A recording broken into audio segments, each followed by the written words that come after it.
الحمد لله رب العالمين والعاقبة للمتقين والصلاة والسلام على سيد الأنبياء والمرسلين محمد بن عبد الله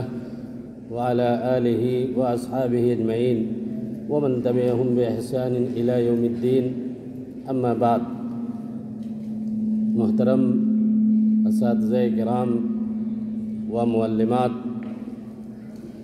عزیز طلبہ و طالبات، یہ میرے لیے بڑی سعادت کی بات ہے کہ آج اس عظیم دینی اور علمی مجلس میں آپ حضرات کے سامنے اور اس سال کے فارغین اور فارغات طلبہ و طالبات کے سامنے اصح الکتب بعد کتاب اللہ کی آخری حدیث کے تعلق سے کچھ باتیں عرض کر رہا ہوں۔ اس کے لیے میں اللہ رب العالمین کا شکر گزار ہوں۔ اللہ تعالیٰ نے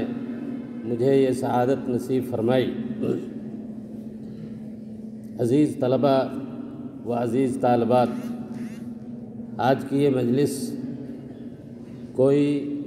روایتی مجلس نہیں بلکہ حقیقی معنوں میں یہ ایک انتہائی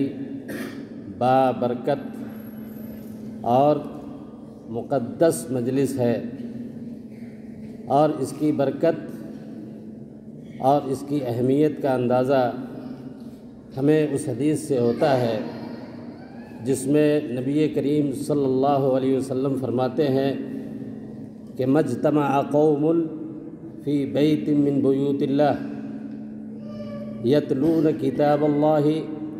ویتدارسونہ الا نزلت علیہم السکینہ وغشیتہم الرحمہ وحفظتہم الملائکہ وذکرہم اللہ فیما او فی من عندہ، رواہ مسلم۔ اس حدیث کے مطابق آج کی یہ مجلس بلا شبہ ایسی مجلس ہے جو اللہ کے گھر میں جامعہ کی اس جامع مسجد میں منعقد ہو رہی ہے، اور رسول اللہ صلی اللہ علیہ وسلم کے اس فرمان کے مطابق اس مجلس میں شریک ہم تمام طلبۃ العلم کو جو سکونت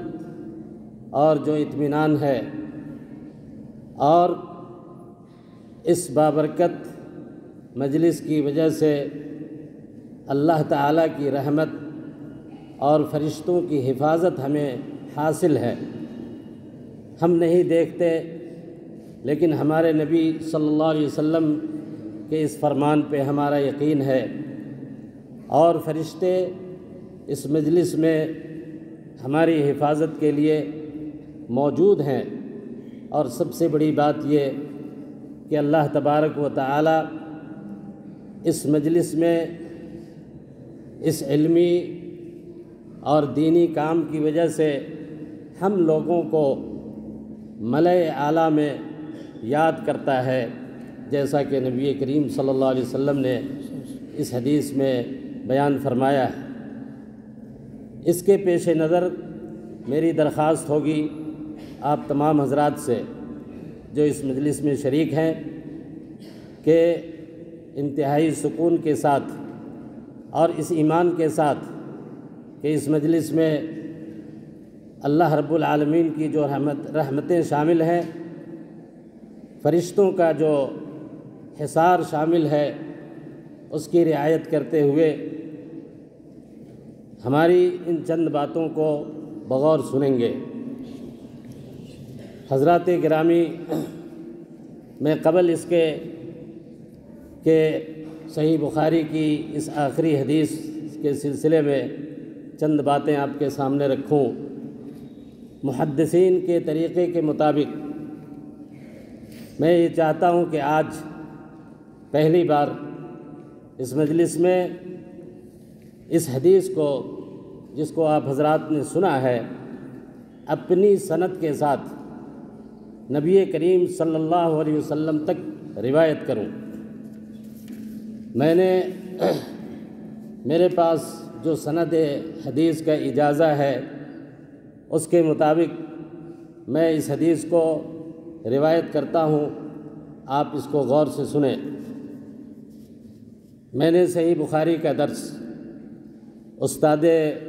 گرامی فضیلت الشیخ محمد فضل الرحمن السلفی رحمہ اللہ سے سن 1435 ہجری میں حاصل کیا۔ یہاں سے ہماری سند اس طرح سے ہے: محمد فضل الرحمن السلفی عن فضیلت العلامہ محمد اسحاق العربی و فضیلت الشیخ عبد الغفور الجیراج فوری، وهو عن الامام السید نذیر حسین المحدث الدہلوی، وهو عن شیخه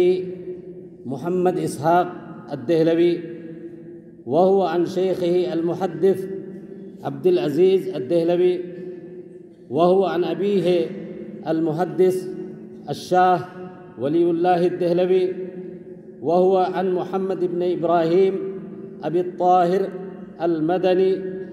وهو عن إبراهيم بن حسن الكردي، وهو عن أحمد بن محمد القشاشي،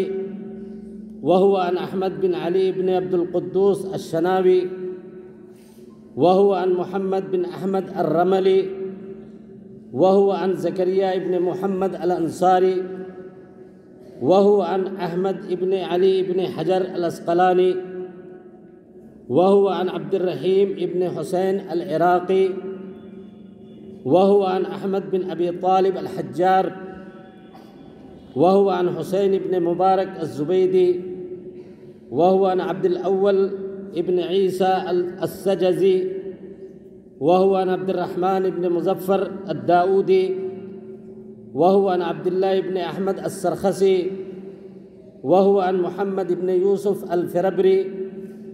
وهو عن أبي عبد الله محمد بن إسماعيل البخاري، وهو عن محمد بن عبد الله الأنصاري، وهو عن حميد بن أبي حميد الطويل،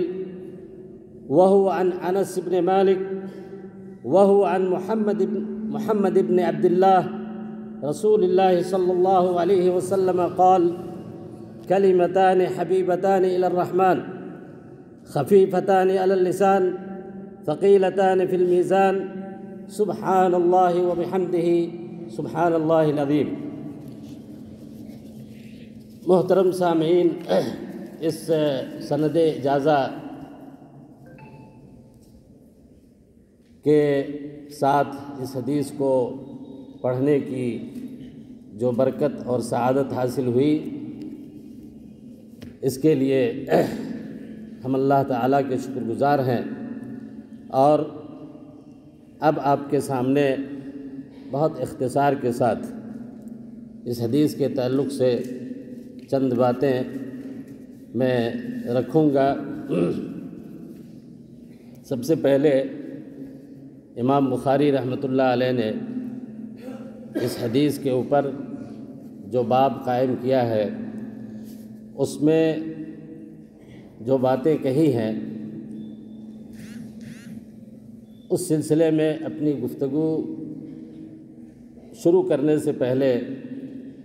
یہ بہت مناسب بات لگتی ہے کہ اس شخصیت عالم اسلام کے اس محسن اور اس کتاب کے مؤلف امام محمد بن اسماعیل البخاری رحمۃ اللہ علیہ کو خراج عقیدت پیش کرتے ہوئے چند باتیں ان کے سلسلے میں بھی عرض کی جائیں۔ آج اللہ تعالیٰ کے فضل و کرم کے بعد انہی کی بے انتہا کوششوں اور محنتوں کا نتیجہ ہے کہ آج ہم سب پوری دنیا میں اس کتاب عظیم سے استفادہ کرتے ہیں۔ میرے بھائیوں، امام بخاری رحمۃ اللہ علیہ جو ابو عبداللہ محمد بن اسماعیل ابن ابراہیم ابن المغیرہ ابن بردزبہ کے نام سے جانے جاتے ہیں، اور یہ امام ہمام عجمی النسل تھے۔ ان کا خاندان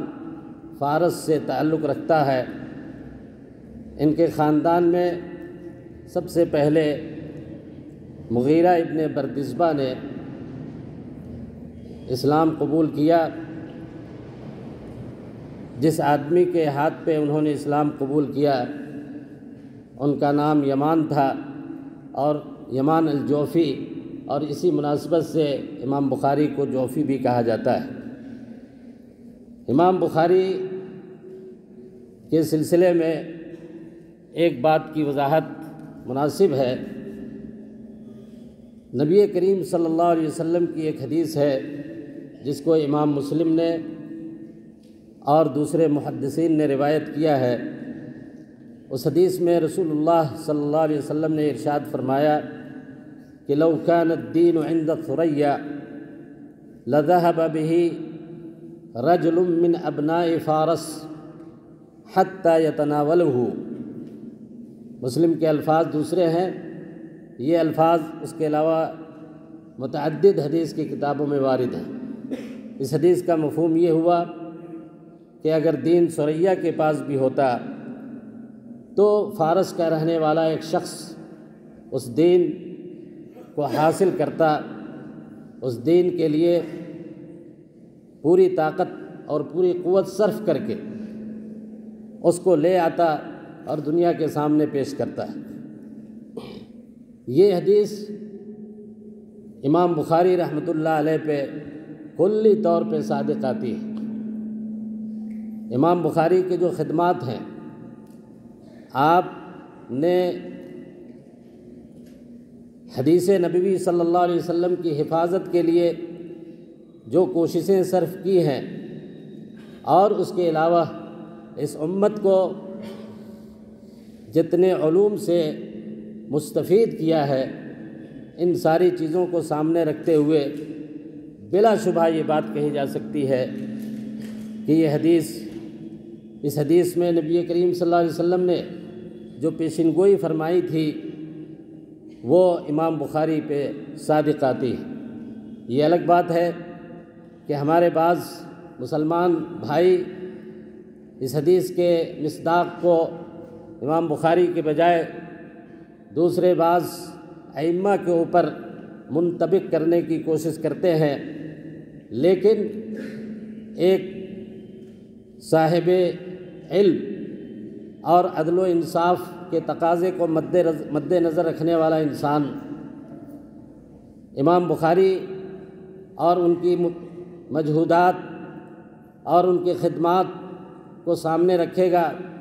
تو بلا شبہ کوئی دوسرا آدمی اس حدیث کا مستحق یا مصداق نہیں بن سکتا۔ میرے بھائیوں، ایک طرح سے نبی کریم صلی اللہ علیہ وسلم نے بہت پہلے یہ پیشین گوئی کر دی تھی کہ اس امت کا ایک انسان اٹھے گا اور ہماری تمام حدیثوں کو صحیح اور ضعیف کے درمیان تمیز کر کے ایک جگہ جمع کرے گا اور امت اس سے قیامت تک مستفید ہوتی رہے گی۔ امام بخاری 13 شوال 194 ہجری 13 شوال 194 ہجری میں جمعہ کی نماز کے بعد پیدا ہوئے۔ آپ جس شہر میں پیدا ہوئے اس کا نام بخارا ہے، اور آپ کو معلوم ہے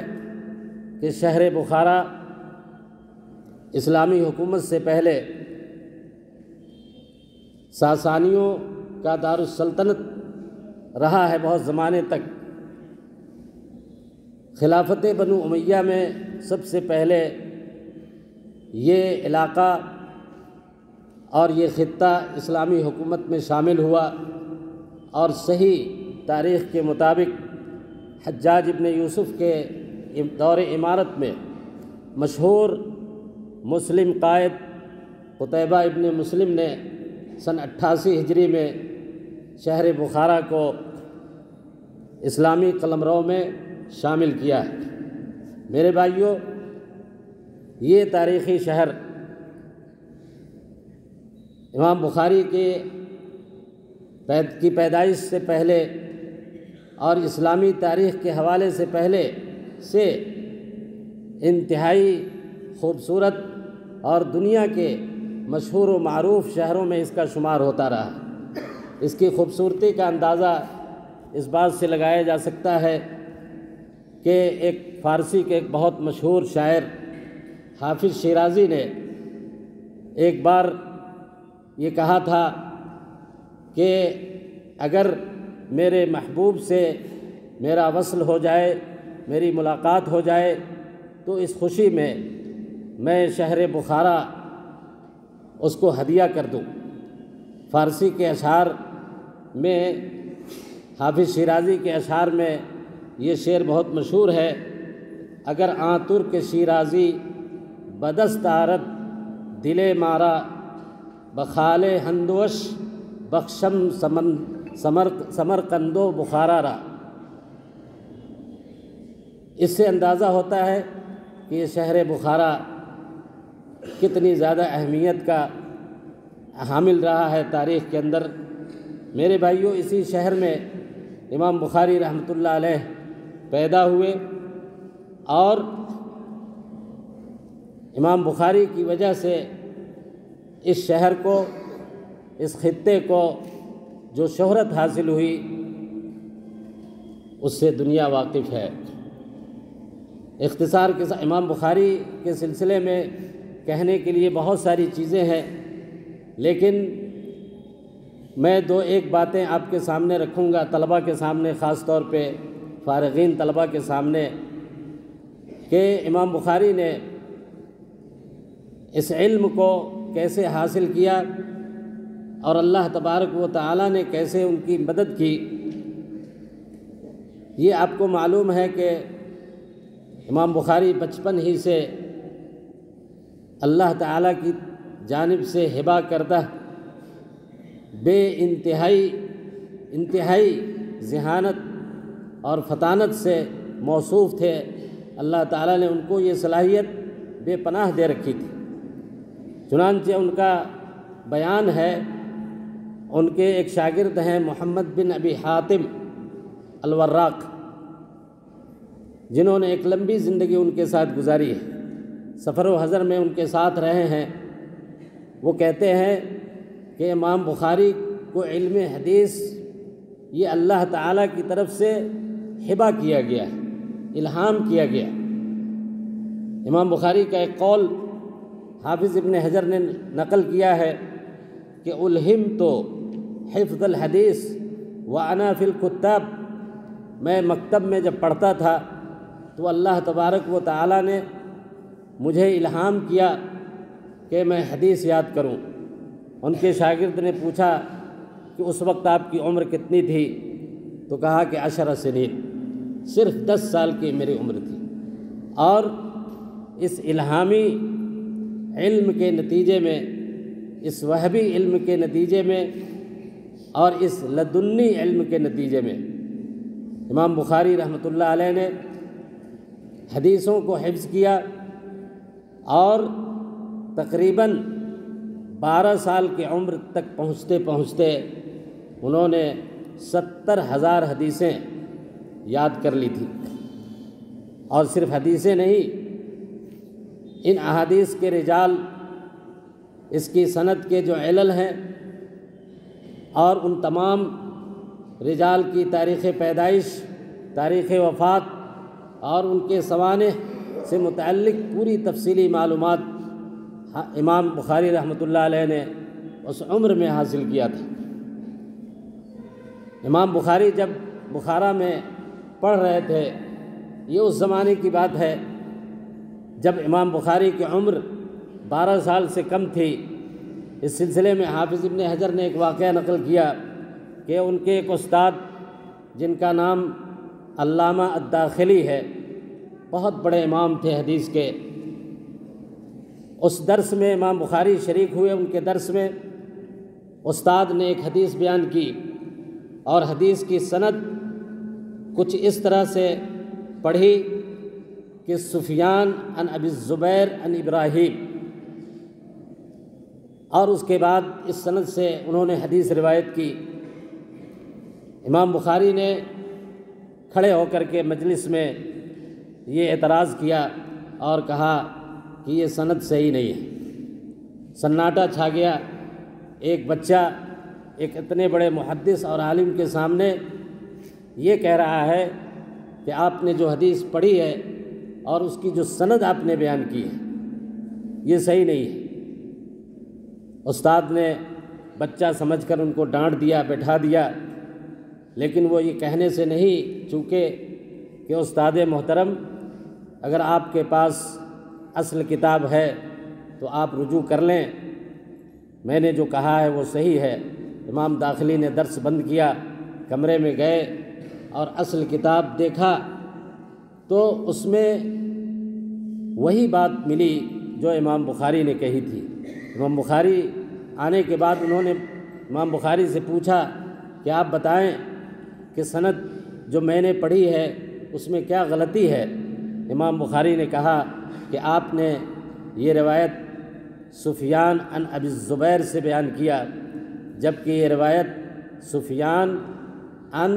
زبیر ابن عدی ہے۔ زبیر ابن عدی الگ ہے اور ابو الزبیر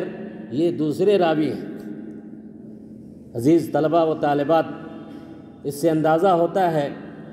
کہ 12 سال کی عمر میں امام بخاری رحمۃ اللہ علیہ نہ صرف یہ کہ 70,000 سے زیادہ حدیثوں کے حافظ تھے، بلکہ ان احادیث کے اسناد اور اسناد کے اندر واقع علل اور رجال کے حالات اور ان کے احوال اور ان کی تمام چیزوں سے بخوبی واقف ہو چکے تھے۔ اس کو علم الہی ہی کہا جائے گا جو اللہ تبارک و تعالی نے امام بخاری کو عطا کیا تھا۔ تفصیل سے قطع نظر میں آپ کو یہ بتاؤں کہ پوری دنیا میں مشہور اور اس کائنات کے اندر بسنے والے تمام مسلمانوں کے ممنون اور مشکور امام بخاری رحمۃ اللہ علیہ کی زندگی کے آخری ایام بہت مشکل بھرے تھے۔ ان کی موت جن حالات میں ہوئی، ایک طرح سے اس زمانے کے لوگوں نے ان کے ساتھ جو سلوک کیا وہ ناقابل بیان ہے۔ میرے بھائیوں،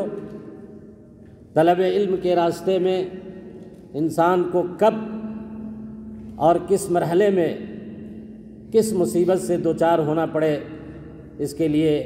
انسان کو ہر وقت اور طالب علم کو ہمہ وقت تیار رہنا چاہیے۔ امام بخاری رحمۃ اللہ علیہ عمر کے آخری حصے میں جب اپنے شہر بخارا پہنچے اور اپنی کتاب کا درس شروع کیا تو بخارا کا جو اس وقت گورنر تھا خالد ابن احمد الزحلی، اس نے امام بخاری رحمۃ اللہ علیہ کو یہ حکم دیا کہ آپ اپنی کتاب کا درس میرے محل میں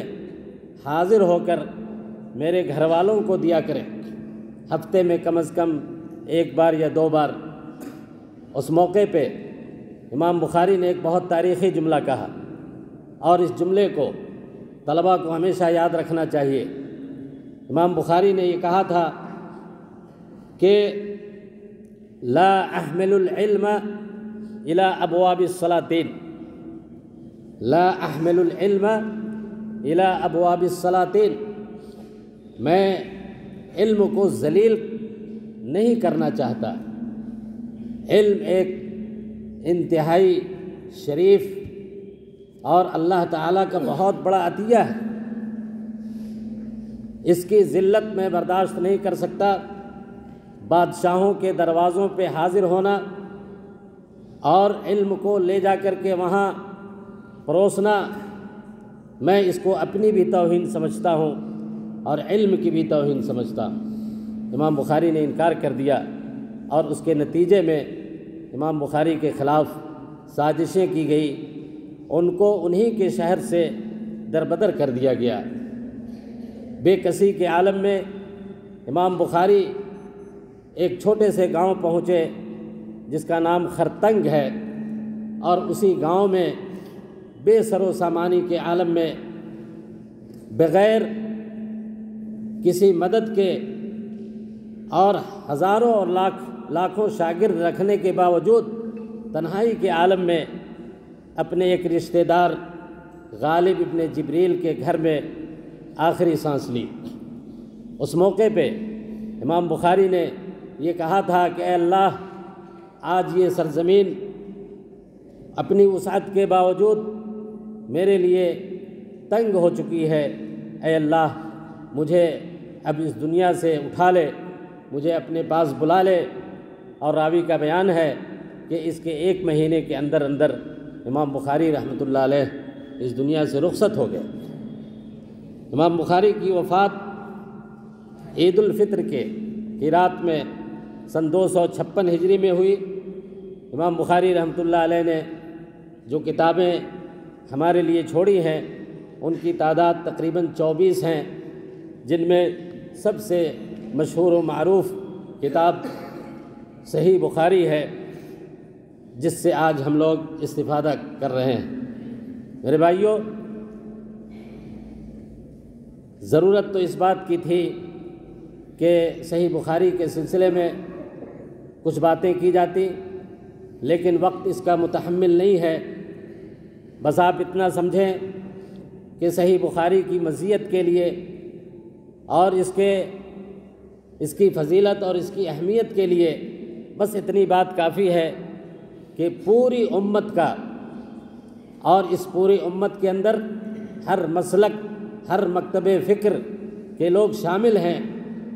اور ایسا اجماع آج تک کسی کے سلسلے میں نہیں دیکھا گیا۔ پوری امت کا اس بات پہ اجماع ہے، اور یہ اجماع اس وقت سے ہے جب یہ کتاب وجود میں آئی، اور انشاءاللہ قیامت تک یہ اجماع باقی رہے گا۔ اجماع یہ ہے کہ ان صحیح البخاری اصح الکتب بعد کتاب اللہ۔ قرآن مجید کے بعد اس دنیا میں اگر کسی کتاب کو صحیح ہونے کا مقام حاصل ہے، درجہ حاصل ہے، تو وہ یہ صحیح بخاری ہے۔ اس سے بڑے شرف کی بات اور اس سے بڑے مرتبے کی بات صحیح بخاری کے لیے اور کیا ہو سکتی ہے؟ میرے بھائیوں، 146 شرحیں ایسی لکھی گئی ہیں صحیح بخاری کی جو دستیاب ہیں، اور جو دنیا کی مختلف زندہ زبانوں میں لکھی گئی ہے۔ یہ وہ شروحات ہیں جن تک لوگوں کی پہنچ ہے، ورنہ حقیقت تو یہ ہے کہ دنیا کی کوئی ایسی زبان شاید باقی نہیں جس میں صحیح بخاری کی شرح نہیں لکھی گئی۔ مقامی زبانوں میں بھی علماء نے صحیح بخاری کے تراجم کیے ہیں، اور ان کی کوئی گنتی، ان کا کوئی شمار نہیں ہے۔ میرے عزیز طلبہ اور طالبات، ایسے موقع پہ ہم سب کو مل کر کے اس عظیم انسان کے لیے، امت کے اس محسن کے لیے، اور اللہ تعالیٰ کے اس نیک بندے کے لیے دعا کرنی چاہیے کہ اللہ رب العالمین ہم سب کی طرف سے اللہ تعالیٰ ان کو اجر جزیل عطا فرمائے، اللہ تعالیٰ ان کو جنت الفردوس میں اعلیٰ مقام عطا فرمائے۔ بھائیوں، اب اس سلسلے میں جو حدیث آپ نے پڑھی ہے، چند باتیں میں رکھنا چاہتا ہوں۔ سب سے پہلے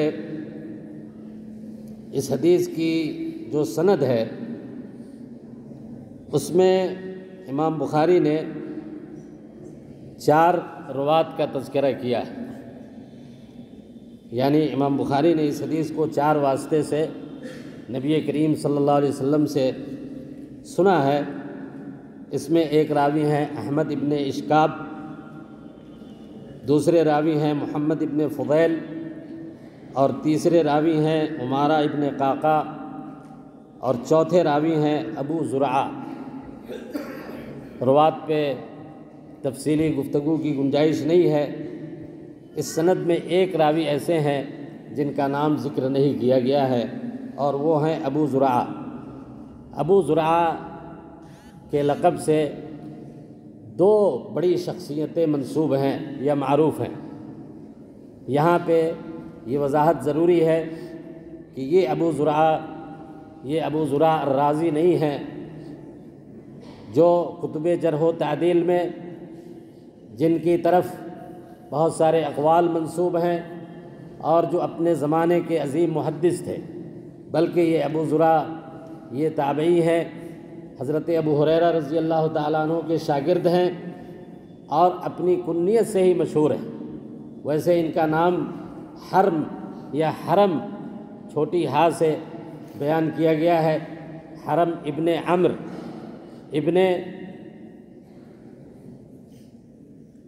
ابن عمر یہ صحابی کے پوتے ہوتے ہیں، اور ان کے والد عمر کا انتقال بچپن میں ہو گیا تھا، اسی لیے ان کے دادا نے جو صحابی ہیں حرم ابن عمر ابن جریر ابن عبداللہ البجلی مشہور صحابی ہیں، یہ ان کے پوتا ہیں ابو زرعہ الرازی۔ ابو زرعہ انہوں نے اس حدیث کو حضرت ابو ہریرہ رضی اللہ تعالیٰ عنہ سے روایت کیا ہے، اور آپ کو معلوم ہے کہ ابو ہریرہ رضی اللہ تعالیٰ عنہ حدیث کے روات میں صحابہ کرام کے درمیان ان کا جو مقام و مرتبہ ہے، عبد الرحمن ابن صخر کے نام سے جانے جاتے ہیں، اپنی کنیت سے مشہور ہیں۔ سن 7 ہجری میں انہوں نے خیبر کے موقع سے اسلام قبول کیا۔ سن 57 ہجری میں ان کی وفات ہوئی تھی، اور 5374 حدیثیں کتب حدیث کے اندر ان سے روایت کی گئی ہے۔ امام بخاری رحمۃ اللہ علیہ نے اس حدیث کے لیے جو باب قائم کیا ہے اس پہ ایک نظر ڈالتے ہیں۔ امام بخاری نے باب میں قرآن مجید کی ایک آیت ذکر کی اور یہ کہا کہ باب قول اللہ تعالی وَنَضَعُ الْمَوَازِينَ الْقِسْطَ لِيَوْمِ الْقِيَامَةِ۔ اس آیت کریمہ میں اللہ تبارک و تعالی نے قیامت کے دن میزان نصب کرنے کی بات کہی ہے، اور لغت کے اعتبار سے موازین یہ میزان کی جمع ہے، اور میزان اصل میں میوزان تھا، تعلیل سے پہلے مفعال کے وزن پہ واو کو یا سے بدل دیا اس لیے کہ اس سے پہلے میم کو کسرہ ہے، کسرہ کی مناسبت سے واو کو یا سے بدل دیا گیا۔ اس طریقے سے یہ لفظ میوزان سے میزان بنا، اور اس کی جمع ہے موازین۔ میزان کے سلسلے میں ایک بات میں آپ کو یہ بتاتا چلوں کہ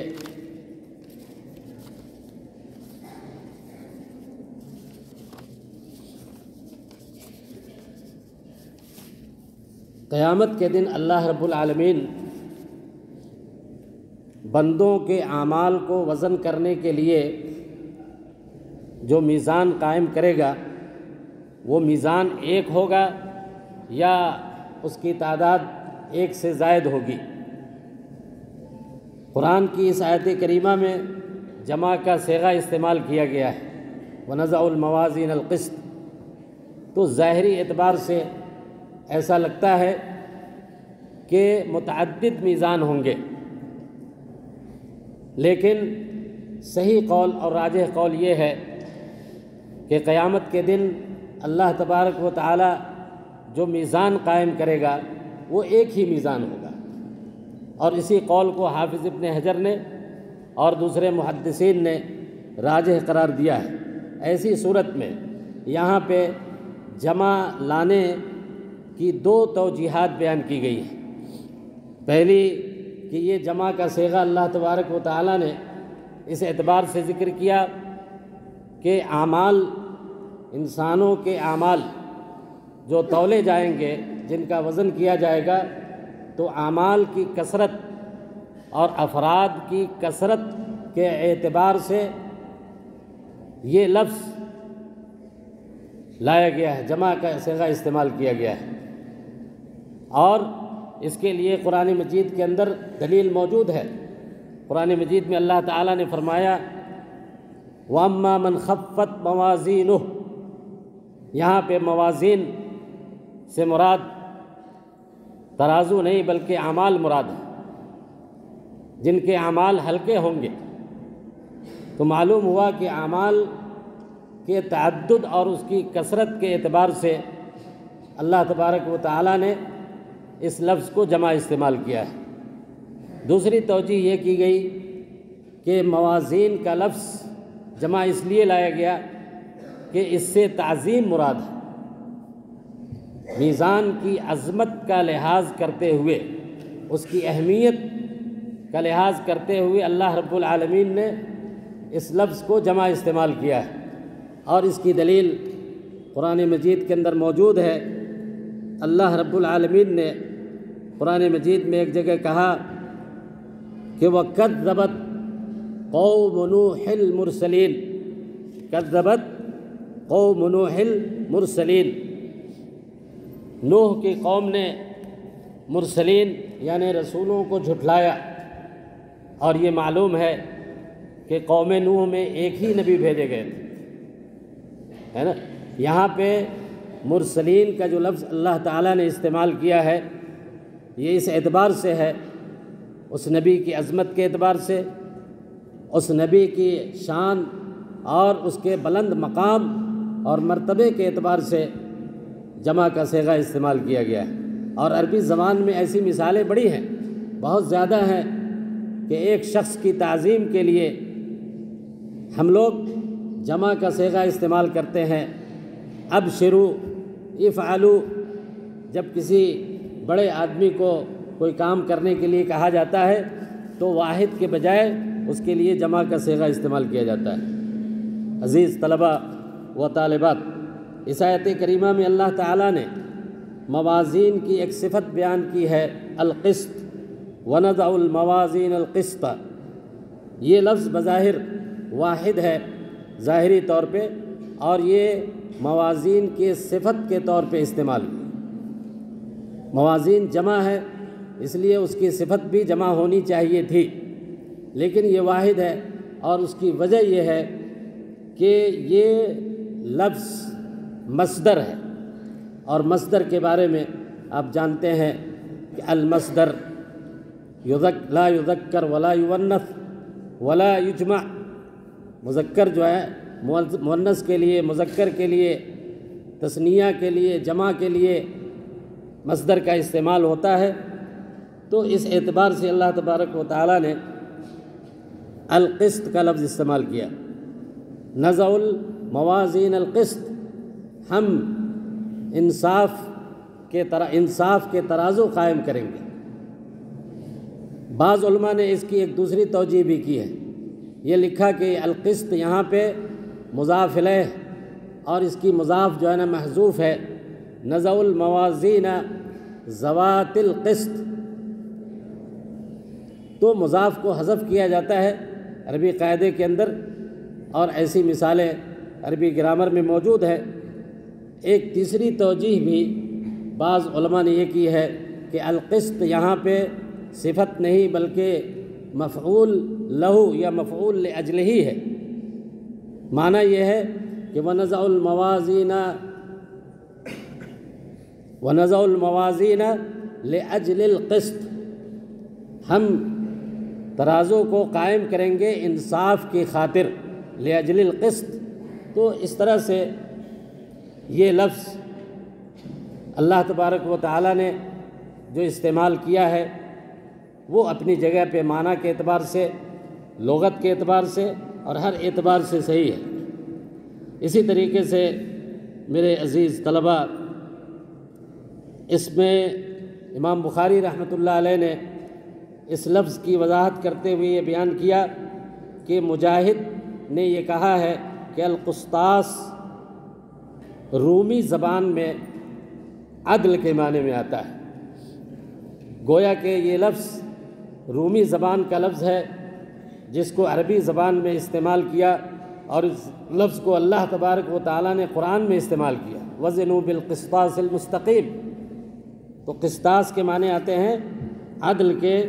اور انصاف کے، اور قسط جو ہے یہ مقسط کا مصدر ہے، اور مقسط یہ اللہ تعالیٰ کے اسماء حسنہ میں سے ہے، المقسط۔ یہی لفظ جب قسطہ اس کا فعل لایا جاتا ہے نا، تو یہ اس کا معنی بدل جاتا ہے، اور قسطہ یقسطو، قسط جو ہے نا یہ جور اور ظلم کے معنی میں آتا ہے، اور اسی لیے قرآن مجید میں اللہ تعالیٰ نے اس لفظ کو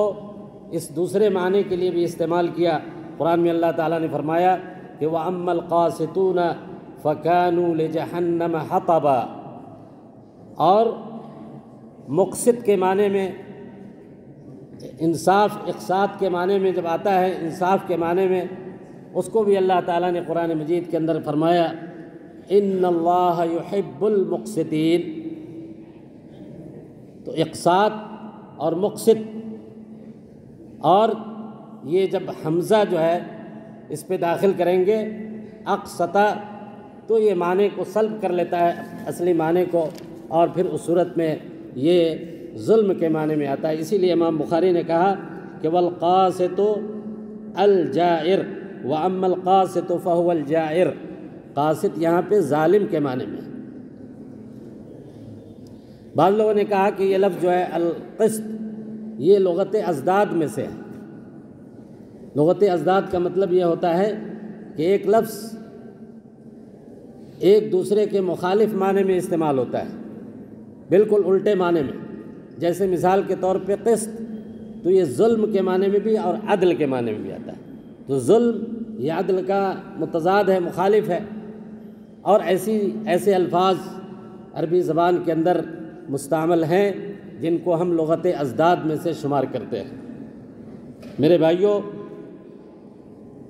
اس باب کے اندر امام بخاری رحمۃ اللہ علیہ نے ایک بات یہ لکھی کہ وَأَنَّ أَعْمَالَ بَنِي آدَمَ يُوزَنُ، کہ انسانوں کے اعمال کو قیامت کے دن وزن کیا جائے گا۔ اس عمومی حکم سے ایسا معلوم ہوتا ہے کہ سارے انسانوں کے اعمال کو وزن کیا جائے گا۔ اعمال بنی آدم کا لفظ آیا ہے، اس کے اندر استعمال کیا ہے اعمال بنی آدم، اور ظاہر ہے اس کے اندر کافر بھی شامل ہیں، مشرک بھی شامل ہیں، مومن بھی شامل ہیں، تو عموم کے اعتبار سے سارے لوگ داخل ہیں۔ لیکن محدثین نے اس عموم سے دو طرح کے لوگوں کی تخصیص کی ہے، اور کہا کہ دو قسم کے لوگ ایسے ہوں گے قیامت کے دن جن کے اعمال کا وزن نہیں کیا جائے گا۔ پہلا، وہ کفار جنہوں نے اس دنیا میں کفر کے علاوہ کوئی گناہ نہیں کیا، اور نہ ان کے پاس نیکیاں ہیں، نہ کوئی گناہ ہے اور نہ کوئی نیکی ہے، لیکن کفر جیسا گناہ موجود ہے۔ تو ایسے کافرین کو اللہ تبارک و تعالی بغیر حساب اور بغیر وزن کے جہنم میں داخل کرے گا کفر کی وجہ سے۔ دوسرے قسم کے وہ لوگ ہیں، وہ مومنین ہیں جن کے اعمال کا وزن نہیں کیا جائے گا۔ اس سے مراد وہ لوگ ہیں جن کے پاس دنیا میں کوئی گناہ نہیں ہے، ان کی نیکیاں زیادہ ہیں، اور ان کے بعض صفات ایسے ہیں جن کی وجہ سے اللہ تبارک و تعالی ان کو بغیر حساب کے، بغیر وزن کے جنت میں داخل کر دے گا۔ اس سلسلے میں ایک حدیث وارد ہوتی ہے کہ يدخل الجنت من امتی 70,000 بغیر حساب، میری امت سے 70,000 لوگ بغیر حساب کے، بغیر وزن کے جنت میں داخل ہوں گے، اور ان کے اوصاف نبی کریم صلی اللہ علیہ وسلم نے بیان کیا کہ ہم الذین لا یتطیرون، یہ وہ لوگ ہوں گے جو چڑیا اڑا کر کے فال نہیں نکالتے، اور ولا یتکیون، لا یتطیرون، جو فال نہیں نکالتے، اور اس کے علاوہ یہ نجومیوں کے پاس اور کاہنوں کے پاس جا کر کے اپنی قسمت کا حال نہیں معلوم کرتے۔ وعلی ربہم یتوکلون، یہ اپنے رب کے اوپر اعتماد کرتے ہیں، یعنی جو جائز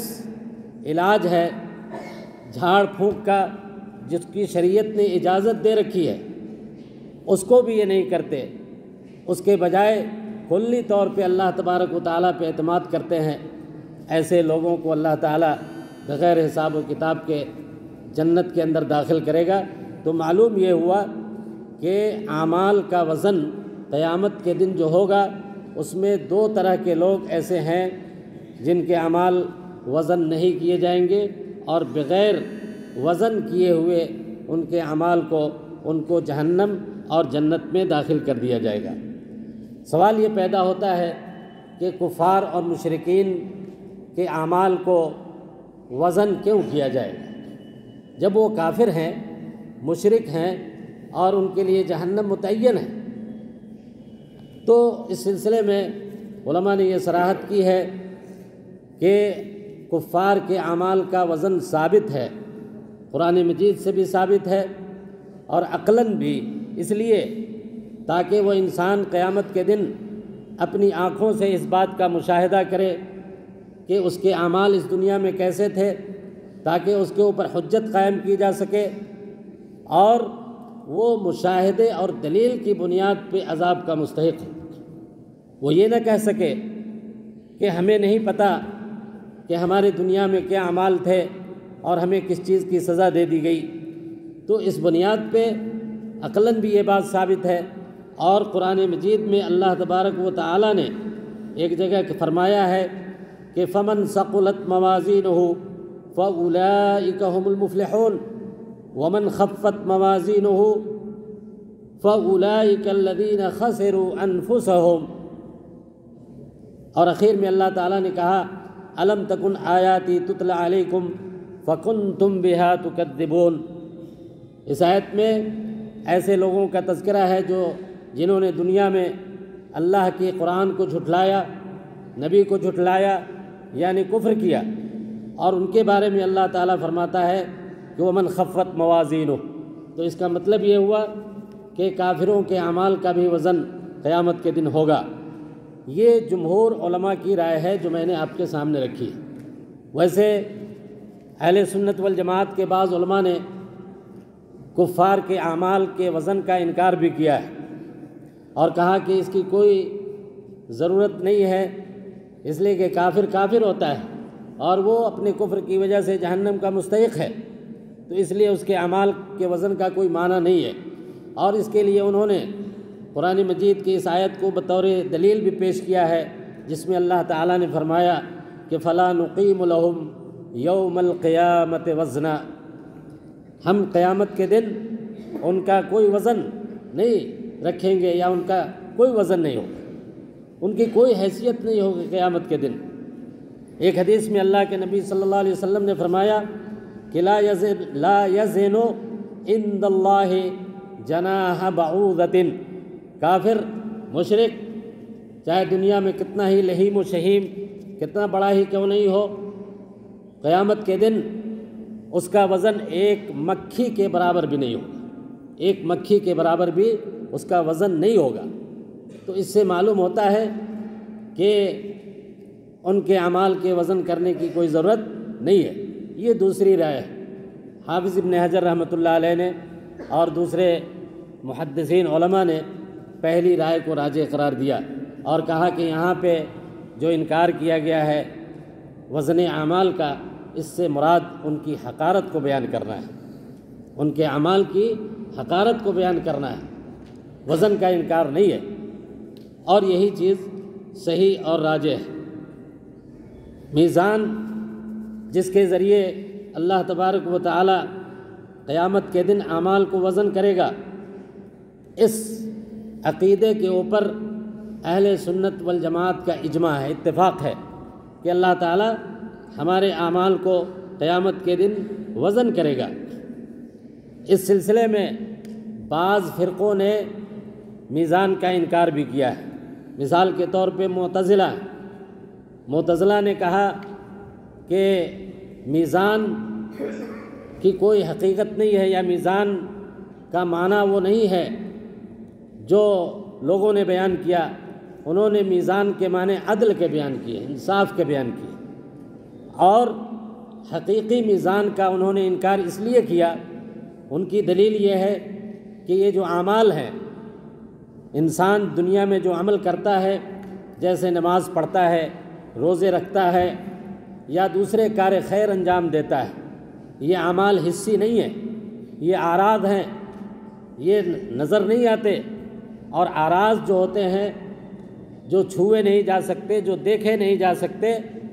ان کو وزن کرنا عقلی طور پہ محال ہے۔ تو اس عقل کی بنیاد پہ، اس عقلی دلیل کی بنیاد پہ انہوں نے، معتزلہ نے، میزان کا انکار کیا ہے۔ لیکن عزیز طلبہ اور طالبات، آپ جانتے ہیں کہ یہ معاملہ، وزن اعمال کا معاملہ یا میزان کا معاملہ، یہ قیامت سے تعلق رکھتا ہے، اور قیامت کے معاملات یہ سارے کے سارے دنیا کے معاملات سے الگ ہیں۔ ان کے حالات، قیامت کے حالات اور اس کی کیفیات کا صحیح علم اور صحیح اندازہ نہیں بتایا گیا، بلکہ اس کی کوئی تشبیہ بھی نہیں ہے ہمارے سامنے۔ اس لیے ہمیں اس بات پہ ایمان رکھنا چاہیے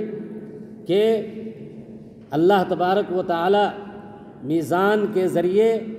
اعمال کا وزن کرے گا۔ ایک میزان ہوگا جس میں سارے انسانوں کے اعمال وزن کیے جائیں گے۔ ایک بہت ہی اہم بات کی طرف میں آپ کی توجہ دلانا چاہتا ہوں کہ یہ جو کتابیں لکھی گئی ہیں حدیث کی شروحات، خاص طور پہ بیشتر کتابیں اس زمانے کی ہیں جو آج سے 100 سال پہلے، 200 سال پہلے لکھی گئی، اور ان کتابوں میں اس طرح کے جو مباحث بیان کیے گئے ہیں، وہ اس زمانے کے حالات کے اعتبار سے لوگوں نے اس کی توجیحات کی ہیں۔ آپ کو تعجب ہوگا کہ وزن اعمال کے سلسلے میں معتزلہ نے تو وزن اعمال کا انکار کیا ہی، اہل سنت والجماعت کے بعض لوگوں نے بھی وزن اعمال کا انکار تو نہیں کیا، لیکن اس کی تعویل کی، اور تعویل کی ضرورت اس لیے پیش آئی شاید ان کو کہ ان کو یہ بات سمجھ میں نہیں آ رہی تھی کہ اعمال کا وزن کیسے کیا جا سکتا ہے۔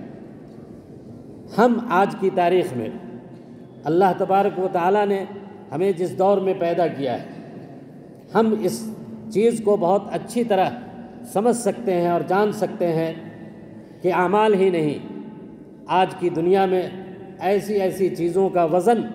بالفعل کیا جا رہا ہے جس کا ماضی میں کوئی تصور نہیں تھا۔ آج ہواؤں کا وزن کیا جا رہا ہے، فضاؤں کو وزن کیا جا رہا ہے، آج دھوپ کا وزن کیا جا رہا ہے، گرمی کا وزن کیا جا رہا ہے، ٹھنڈی کا وزن کیا جا رہا ہے،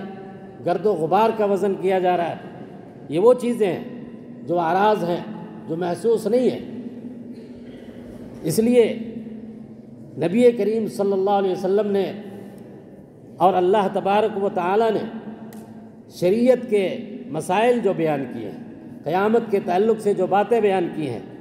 ہمیں اس پہ ایمان رکھنا چاہیے۔ امام قرطبی جیسے بڑے امام اہل سنت والجماعت کے بہت بڑے عالم مفسر آپ جانتے ہیں، انہوں نے کہا کہ اعمال کا وزن تو ممکن نہیں ہے، اس لیے یہ کہا جائے کہ اعمال کو اللہ تبارک و تعالی جسم کی شکل میں بدل دے گا، یعنی اعمال کو مجسم کر دیا جائے گا۔ مثال کے طور پہ ایک انسان جو روزہ رکھتا تھا، دنیا میں نماز پڑھتا تھا، دوسرے اعمال کرتا تھا، تو ان اعمال کو اللہ تعالیٰ ایک اچھے انسان کی شکل میں کھڑا کر دے گا، اور جو برائیاں اس نے کی ہے، جو گناہ اس نے کیے ہیں، ان گناہوں کو اللہ تعالیٰ ایک برے اور خراب حیت والے شخص کی شکل میں تبدیل کر دے گا، اور پھر ان دونوں کو وزن کیا جائے گا۔ امام قرطبی کو یہ کہنے کی ضرورت اس لیے پیش آئی، جیسے میں نے بتایا کہ اس زمانے میں اس کا تصور نہیں تھا کہ اعمال کے وزن کو کیسے جو ہے نا سمجھا جائے۔ تو میرے بھائیوں، ان تعویلات کی یا ان باتوں کی کوئی ضرورت نہیں ہے، اور ہم صاف صاف طور پہ اس بات پہ ایمان رکھتے ہیں کہ اللہ تبارک و تعالی قیامت کے دن میزان قائم کرے گا، وہ ترازو ہوگا، اس کے دو پلڑے ہوں گے، اور اللہ تبارک و تعالی اس ترازو کے اندر پوری کائنات کے انسانوں کے اعمال کو وزن کرے گا، اور اللہ تعالیٰ اس پہ قادر ہے۔ اور آج اعمال اعراض کے وزن کا جو نظام ہے، آنے والے دنوں میں اور بھی زیادہ دنیا ترقی کرے گی اور دیکھے گی کہ انسان کے گزشتہ اعمال، ایک انسان جو اس دنیا میں مر جاتا ہے اور اس کے اعمال موجود ہوتے ہیں، اس کی آوازوں کو لوٹانے کی کوشش کی جا رہی ہے۔ کئی سال پہلے لوگ مر گئے، فضا میں جو ان کی آوازیں ہیں، ان کی گفتگو ہے، ان کو واپس لانے کے لیے آلے ایجاد کیے جا رہے ہیں۔ ایسی ساری چیزیں، ایسی مثالیں ہمارے سامنے ہیں، تو ہم کیوں نہیں اس بات پہ ایمان رکھیں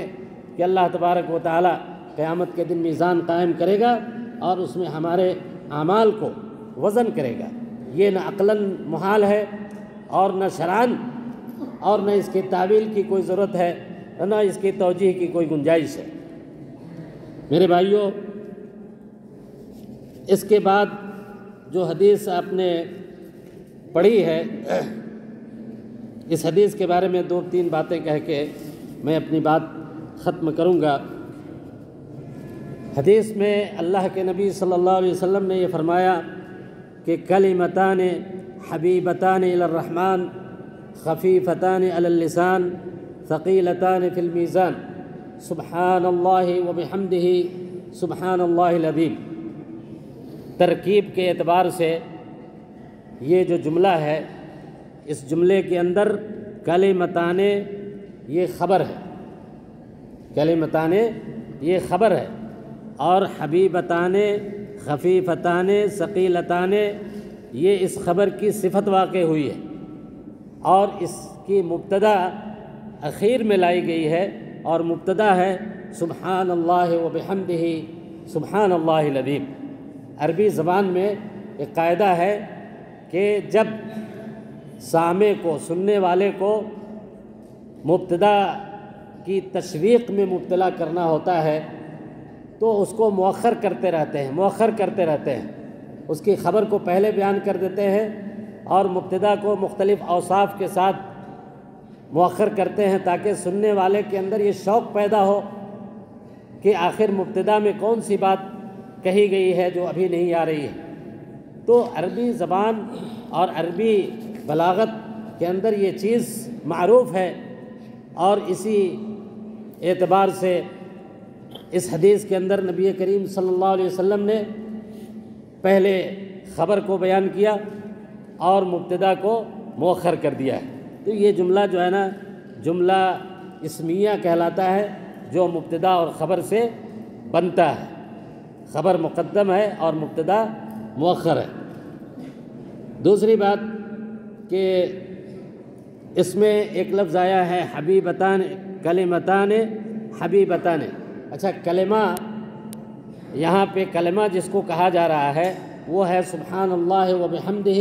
سبحان اللہ العظیم، اور ظاہر ہے کہ یہ کلمہ نہیں ہے، یہ کلام ہے۔ یہ ایک سبحان اللہ، یہ کلمہ نہیں ہے بلکہ کیا ہے؟ کلام ہے۔ تو ان کو کلمہ کیوں کہا گیا؟ اس لیے کہ کلمہ بول کر کے کلام مراد لیا جاتا ہے، اور اس کی مثال ہے جیسے کلمۃ الشہادہ۔ کلمۃ الشہادہ ہم بولتے ہیں نا، شہادہ کا مطلب ہے اشہد ان لا الہ الا اللہ، واشہد ان محمد رسول اللہ، یہ پورا ایک جملہ ہے جس کے اندر فعل بھی ہے، فاعل بھی ہے، مفعول بھی ہے، یہ کلام ہے مکمل، لیکن اس کو کلمہ شہادہ بولتے ہیں۔ اسی اعتبار سے اگرچہ یہ جملہ یہاں پہ کلام ہے، لیکن اس کو کلمہ کا اطلاق اس پہ کیا گیا ہے۔ کلمتان حبیبتان، اور حبیبتان یہ جو صفت آئی ہے کلمہ کی، یہ معنی میں ہے محبوبتان کے۔ محبوبتان کا مطلب یہ ہے یعنی محبوب قائلہما، ان دو کلمات یا ان دو کلام کے کہنے والے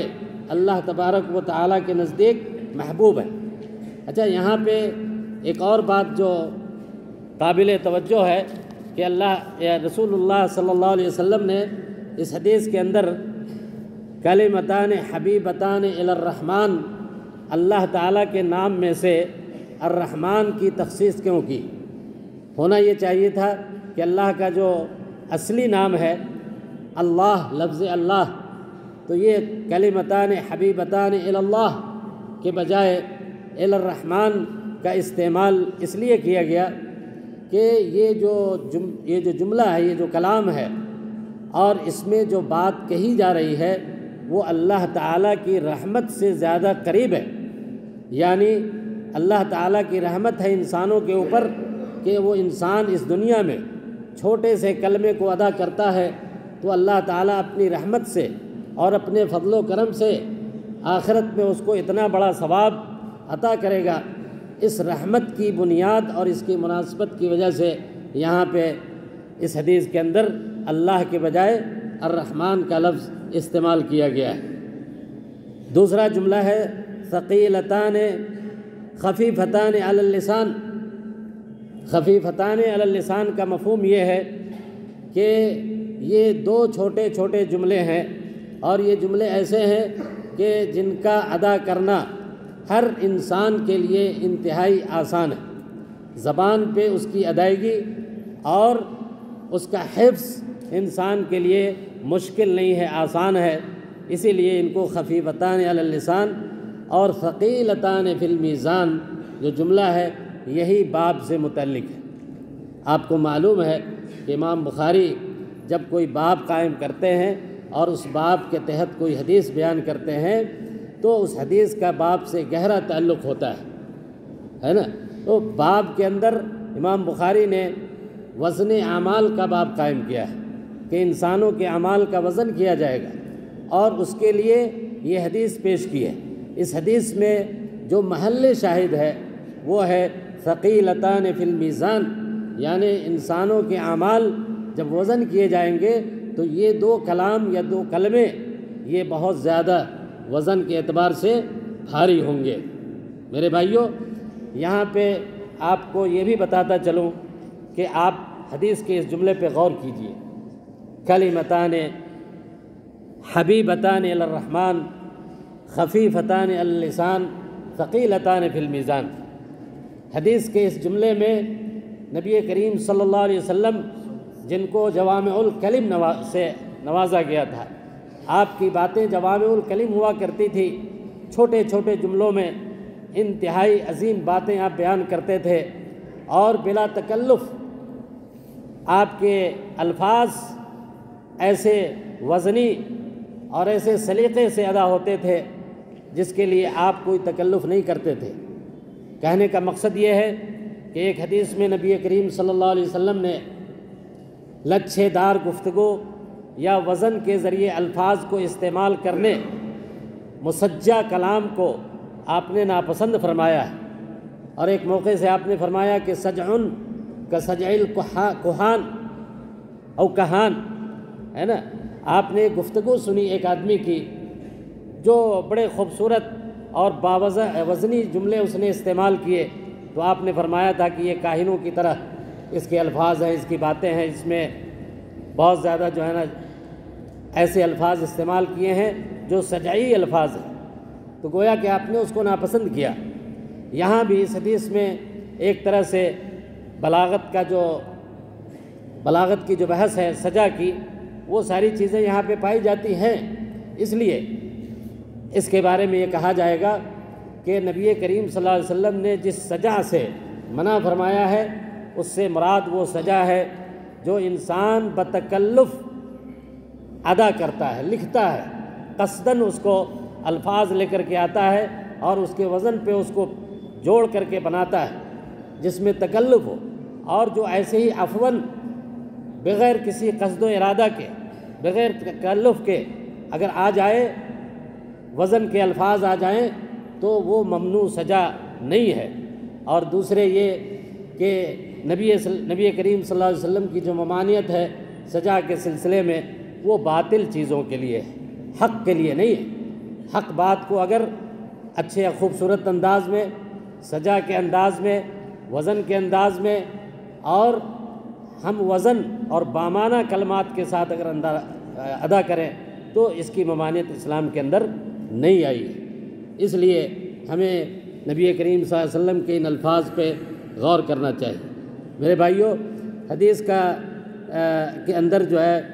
بہت ساری باتیں ہیں، وقت زیادہ اجازت نہیں دیتا کہ میں آپ کو بتاؤں۔ ایک چیز البتہ اور اس سلسلے میں بتانا چاہتا ہوں کہ اس حدیث کے اندر علم بلاغت کے اندر ایک باب ہے، علم بدیع، علم معانی ہے نا، علم معانی اور علم بدیع۔ تو اس علم کے اندر ایک لفظ آتا ہے، بلکہ ایک بحث آتی ہے جس میں یہ بتایا جاتا ہے کہ جملے کا استعمال کبھی کبھی ایسا ہوتا ہے جس کے اندر موازنہ، مناسبہ اور مقابلہ، موازنہ اور مناسبہ، یہ چیزیں عربی زبان کے اندر جملے لکھتے وقت ان کی رعایت اہل ادب کرتے ہیں، اہل بلاغت کرتے ہیں۔ مقابلہ کا مطلب یہ ہوتا ہے کہ ایک لفظ لائیں اور اس کے مخالف اسی وزن پہ اس کا متضاد معنی کا لفظ استعمال کریں۔ جیسے یہاں پہ خفیفتان اور ثقیلتان، یہ خفیفتان اس کی ضد ہے ثقیلتان، دونوں کا وزن ایک ہے، تو اس میں مقابلہ پایا جاتا ہے نا۔ موازنہ کا مطلب ہوتا ہے کہ ہم وزن کلمات کا استعمال کرنا۔ آپ دیکھ رہے ہیں کہ اس میں سارے کلمات جو ہیں تثنیہ ہے اور ہم وزن ہے، کلمتان، حبیبتان، خفیفتان، ثقیلتان، اس کو علم بدیع میں موازنہ کہتے ہیں۔ تو اس حدیث کے اندر بہت ساری ایسی خوبیاں اور علم بیان اور علم بدیع کی اور علم کلام کی ایسی خوبیاں ہیں جن کے مزید وضاحت کی ضرورت ہے۔ انشاءاللہ کبھی موقع ملا تو اس سلسلے میں تفصیلی گفتگو ہوگی۔ آخری جو جملہ ہے اس حدیث کا وہ ہے سبحان اللہ و بحمدہ سبحان اللہ العظیم۔ آپ کو معلوم ہے کہ سبحان اللہ یہ اصل میں اس سے پہلے فعل پوشیدہ ہوتا ہے، اسبح اللہ تعالی او انزہ اللہ تعالی عن کل عیب و مکروہ۔ اس چیز کو سبحان اللہ کے ذریعے بیان کیا جاتا ہے۔ وَبِحَمْدِهِ، یہاں پہ واو جو ہے اس سلسلے میں علماء نے کئی توجیحات کی ہیں، لیکن صحیح یہ ہے کہ یہ واو اس سے پہلے ایک جملہ محذوف ہے جس سے متعلق ہے، اور وہ جملہ ہے وَأُثْنِي عَلَيْهِ، یعنی اسبح اللہ تعالی وَأُثْنِي عَلَيْهِ بِحَمْدِهِ۔ تو گویا کہ سبحان اللہ ایک مستقل جملہ ہوا اور وَبِحَمْدِهِ یہ ایک مستقل جملہ ہے، یاد رکھیں، سبحان اللہ جملہ مستقلہ، وَبِحَمْدِهِ جملہ مستقلہ، یعنی وَأُثْنِي عَلَى اللَّهِ تعالی بِحَمْدِهِ، واو اسی عطف کو بیان کرنے کے لیے لایا گیا ہے، سبحان اللہ العظیم۔ اسی طریقے سے یہ جملہ بھی اس سے پہلے اسبح اللہ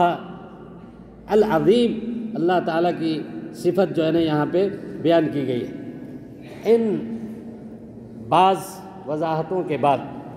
اخیر میں یہ چاہتا ہوں کہ آپ کو یہ بتاؤں کہ امام بخاری رحمۃ اللہ علیہ نے اس کتاب میں اس حدیث کو آخری حدیث کیوں بنایا۔ مختصر یہ کہ امام بخاری نے اس کتاب کی ابتدا کی انما الاعمال بالنیات سے، کتاب بدء الوحی سے، اور اس کتاب کو ختم کیا کتاب التوحید سے اور اس حدیث سے۔ اس سے امام بخاری اصل میں اس بات کی طرف اشارہ کرنا چاہتے ہیں کہ انما الاعمال بالنیات کا تعلق دنیا سے ہے، اور یہ سبحان اللہ وبحمدہ سبحان اللہ العظیم اس ذکر کا تعلق آخرت سے ہے۔ ایک انسان دنیا میں اگر خالص نیت کے ساتھ عمل کرے گا تو آخرت میں اس کا یہ عمل وزنی ہوگا۔ اگر اس نے اس دنیا میں بہت سارے اعمال کیے لیکن اس کی نیت خالص نہیں تھی تو قیامت کے دن جب اس کے اعمال وزن کیے جائیں گے تو اس کا کوئی وزن نہیں ہوگا، اس کا کوئی فائدہ اس کو نہیں پہنچے گا۔ اس لیے ایک انسان کو اس دنیا میں اپنے عمل کی اصلاح نیت کے اخلاص کے ساتھ کرنی چاہیے تاکہ قیامت کے دن اس کا فائدہ اس کو ملے۔ دوسری چیز، امام بخاری اس حدیث کو لا کر کے اخیر میں یہ بھی اشارہ کرنا چاہ رہے ہیں کہ میری یہ کتاب صحیح بخاری یہ قسطاس مستقیم ہے، یہ وہ ترازو ہے جس کے اوپر حدیثوں کو وزن کر کے تول کر کے جانچ پرکھ کر کے اس میں حدیثیں میں نے رکھی ہیں۔ میری نیت خالص تھی اور اس خلوص نیت کی بنیاد پہ میں نے یہ کتاب لکھی، اور اس میں ایسی حدیثوں کو رکھا کہ کسی بھی انسان کو اپنے عمل کو جانچنے کے لیے وزن کرنے کے لیے یہ دیکھنا چاہیے کہ وہ جس حدیث پہ عمل کر رہا ہے اس کو امام بخاری نے کیا درجہ دیا ہے، اس کتاب میں جگہ دی ہے یا نہیں دی ہے۔ گویا کہ صحیح بخاری کی یہ ایک طرح سے میزان ہے علم حدیث کے لیے، کتب حدیث کے لیے، اور اسی میزان پہ حدیثوں کو جانچا جائے گا اور پرکھا جائے گا۔ اور اللہ کا شکر ہے، جیسے میں نے عرض کیا کہ پوری امت نے اس بات پہ اتفاق کر لیا کہ امام بخاری کا قائم کیا ہوا یہ میزان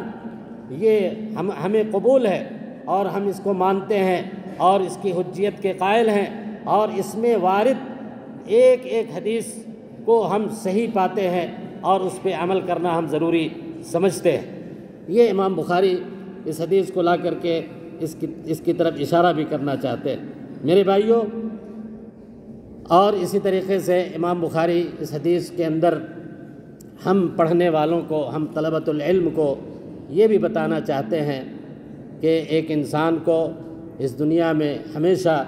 اللہ تعالیٰ کے ذکر پہ مداومت کرنی چاہیے۔ ذکر کی بڑی فضیلت آئی ہے۔ ابو ہریرہ رضی اللہ تعالیٰ عنہ کی ایک حدیث میں نبی کریم صلی اللہ علیہ وسلم نے فرمایا کہ جو آدمی سبحان اللہ وبحمدہ دن میں 100 بار کہتا ہے